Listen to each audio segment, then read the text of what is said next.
नक्कीच मी त्यांना शुभेच्छा देते। त्या माझ्यापेक्षा वयाने मोठ्या आहेत। मी त्यांचा नक्कीच आदर करते। टीका टिप्पणी करायला मी इथे आली नाहीये। आपल्याला सगळ्यांना मिळून काम करायचं आहे, सगळ्या समाजाच्या घटकांना घेऊन काम करायचं आहे आणि तटकरे साहेब, आदितीताई आणि अनिकेत भाई यांचं पाठबळ नेहमीच आपल्या मागे आहे आणि त्यांना धरूनच आपण अजून विकसित रोहा घडवू। त्यांनी जो विकास केलाय त्याच्यात भर कसा पाडता येईल हेच आपलं काम राहणार आहे।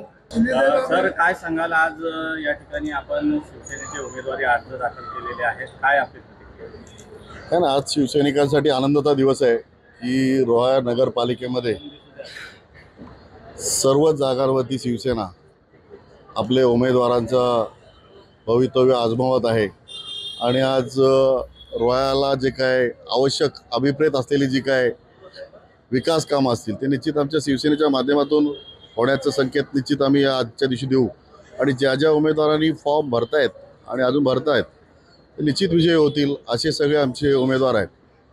तर राष्ट्रवादी बाला गेला होता आणि अशामध्ये आपण पहिल्यांदा शिवसेनेचा 21 जागा लागली, कसं जागा काय बघतो?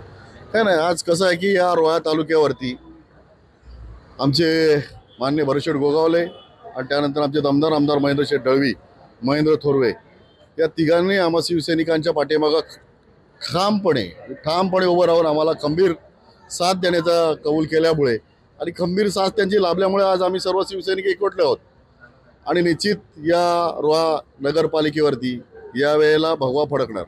गेली अनेक वर्ष या ठिकाणी राष्ट्रवादीची सत्ता आहे आणि आता शिवसेना त्या ठिकाणी नगर परिषदेमध्ये शिरकाव करते, किती तितके यश आहे, काय वाटतं? रोहा बदलतोय, तुम्ही बघितलात की रोह्यातील जनता आता बदलायला लागले। या रोहा नगरपालिकेमध्ये यापूर्वीचा इतिहास बघितला आणि आत्ताचं हे वर्तमान बघा की शिवसेनेने एवढी मोठी ताकद या रोहा शहरामध्ये उभा केलंय, याचा अर्थ रोहा बदललाय। नगराध्यक्ष पदाचे जे आपण उमेदवार दिलेले आहेत त्यांचा विजय निश्चित आहे। यस, निश्चित, ऑफकोर्स, कारण आम्ही जे काय दिलेले उमेदवार आहेत हे अनुभवी आहेत, ज्यांनी या नगरपालिकेमध्ये 15 वर्ष सभापती पद असेल, उपनगराध्यक्ष पद आहे, अनेक कामं त्यांनी केलेले आहेत, विकास कामं केलेले आहेत, वेगवेगळ्या प्रभागातून लढून त्यांनी आपला भवितव्य आजमावलेलं आहे आणि त्यांचा जनसंपर्क हा निश्चित दांडगा आहे।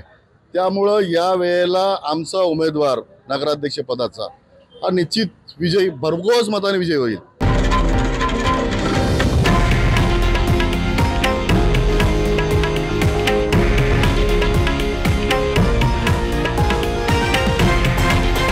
हे आहे देशातील नंबर 1 न्यूज नेटवर्क आणि आपण पाहत आहात TV9 मराठी, एकमेव।